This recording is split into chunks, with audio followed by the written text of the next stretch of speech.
you haven't met me, my name is Angelo. And if you don't know, Mike and I met in 3rd grade, way back when. We were both a little weird and unusual, so naturally we gravitated towards each other. Something Mike didn't know is that I was a little weirder than he was. I was kind of a stalker. We lived out in the middle of nowhere. We had nothing to do. So one day, I didn't have nothing better to do. I knew where Mike lived. I knew where his bus stop was. I knew what kind of car his dad drove. So I jumped on my 4-wheeler, I rode over that area, and I tried to find his house.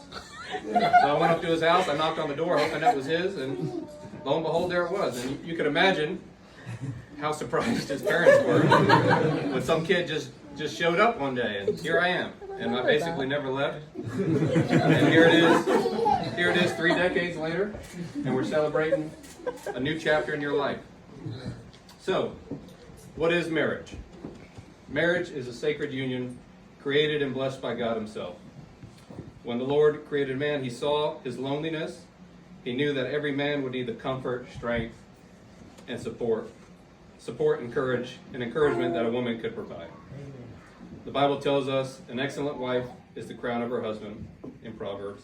And again, a truly good wife is the most precious treasure a man can find. In the finest examples of a godly marriage, we can clearly see that the Lord's divine will and purpose for his...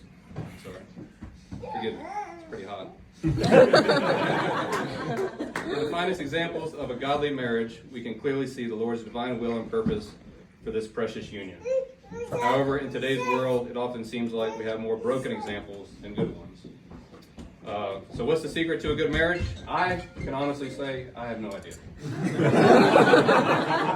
But the best advice I can give you, having only been married for 7 years to my beautiful wife, Jillian, approach this journey not with thoughts of what the other person can do for you, but with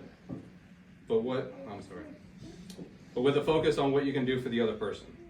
Christ commands husbands to love their wives as he loved the church, and his love involved not only self-sacrifice, but also daily forgiveness and grace. It's crucial for you both to embrace this mindset as you move forward in your life together. Open and honest communication, the assumption of good intentions, and frequent forgiveness are essential. Be selfless, be willing to admit your own faults, and make a sincere effort to improve yourselves for the betterment of your partner. Remember, this is a lifelong commitment, because doing it right takes a lifetime to figure out. So, let's raise our glasses to love, commitment, and happiness that Mike and Naomi embark upon today. May your union be as sturdy as our friendship, and may the years ahead be filled with beautiful moments, endless laughter, and everlasting love.